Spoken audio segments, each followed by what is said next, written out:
మెదక్ మా senior జర్నలిస్టులందరికీ journalist సోదరులందరికీ నమస్కారం. ముఖ్యంగా చర్చిలో ఈరోజు 100 సంవత్సరాలు పూర్తయిన సందర్భంగా అత్యంత ఘనంగా ఉత్సవాలు జరుగుతున్నాయి అని వారందరూ కూడా ఆహ్వానించారు.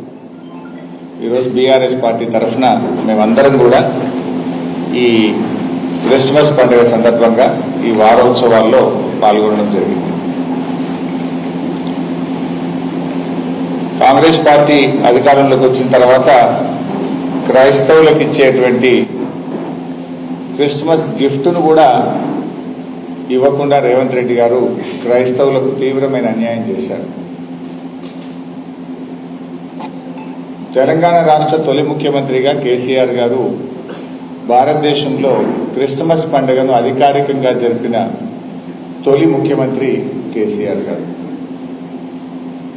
అదేవిధంగా క్రిస్మస్ మరునాడు బాక్సింగ్ డేను కూడా సెలవు దినంగా ప్రకటించి రాష్ట్రంలో క్రైస్తవులందరూ కూడా పండగ సంతోషంగా చేసుకునే విధంగా ఈ దేశంలో 2 సెలవు దినాలు ఇచ్చిన ఏకైక రాష్ట్రం, ఏకైక నాయకుడు కేసీఆర్. आज के ये रेवंत रेड्डी सरकार आने के बाद बतुकम्मा में साड़ी बंद हो गया, रमजान का तोहफा बंद हो गया, क्रिसमस का भी तोहफा बंद हो गया. बतुकम्मा का बंद कर दिया, रमजान का बंद कर दिया, क्रिसमस का भी तोहफा बंद कर दिया. అందరికీ కూడా అన్ని వర్గాలకు, హిందువులకు, ముస్లింలకు, క్రైస్తవులకు, అన్ని మతాలకు అన్యాయం చేసిండు.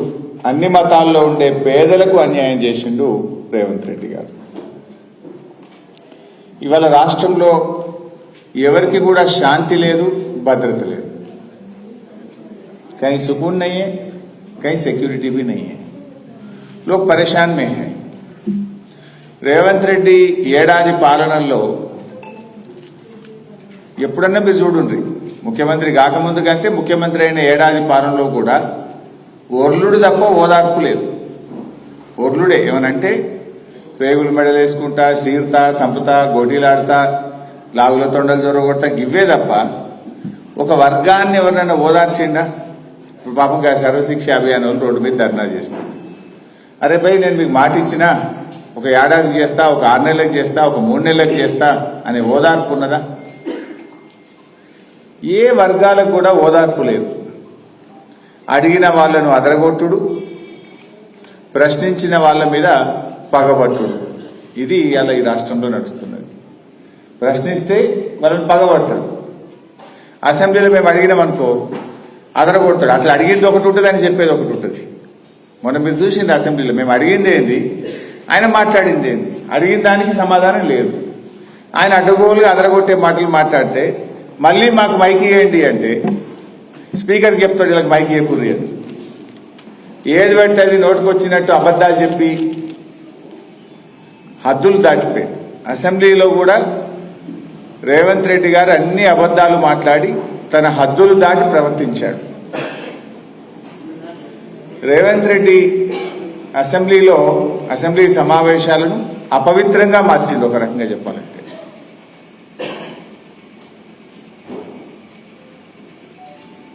ఇక పాలసీలు ఏవి అని అడిగితే పోలీసు వాళ్ళని ఇంటికి పంపుతాడు. ఏందా నీ ప్రభుత్వం పాలసీ ఏంది, నీ పని ఏంది, నువ్వు చెప్పింది ఏంది, నువ్వు ఏం చేస్తున్నావు అని అడిగినామనుకో, పాలసీల గురించి అడిగితే పోలీసు వాళ్ళని ఇంటికి తోలుతాడు. ఇది రేవంత్ పాలన.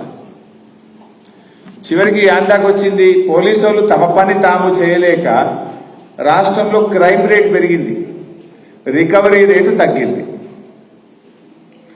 ఎంతసేపు ప్రతిపక్షాల మీద అణచివేత మీద, అక్రమ కేసులు పెట్టడం మీద,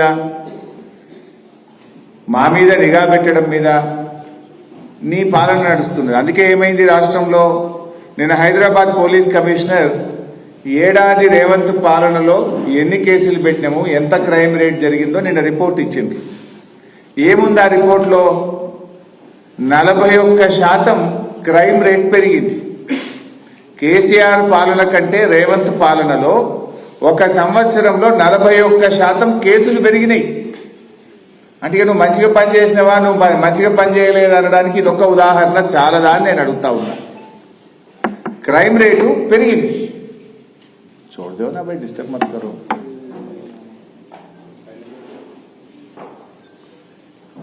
గతంలో కేసీఆర్ గారు ఉన్నప్పుడు ఏడాది కాలంలో 25,000 కేసులైతే రేవంత్ పాలనలో 35,000 కేసులైనాయి.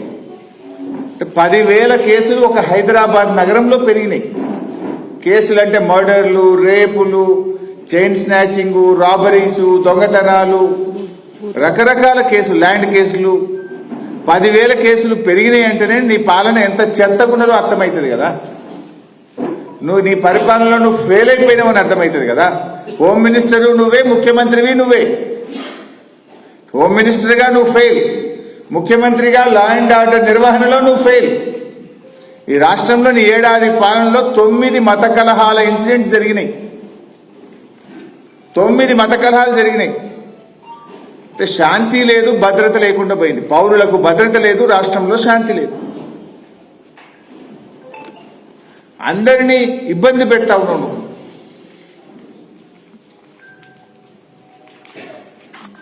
నిన్న అసెంబ్లీలో మీరందరూ కూడా చూశారు.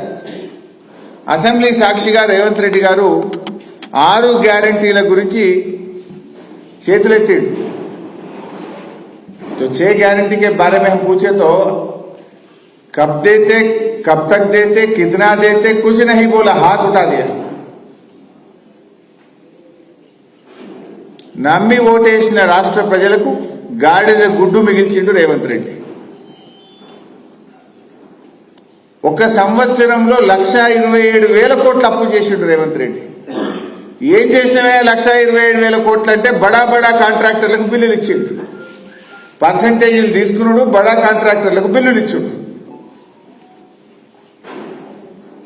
బీఆర్ఎస్ పాలనలో మేం చేసింది కేవలం 4,17,000 కోట్లు మాత్రమే అని లెక్కలతో సహా నిండు అసెంబ్లీ సాక్షిగా చెప్పి ప్రభుత్వాన్ని నోరు మూయించినాం. 4,17,000 కాకపోతే ఇప్పుడే చెప్పు, ఇక్కడే చెప్పు, 4,17 బీఆర్ఎస్ కాలంలో చేసిందని చెప్పాం.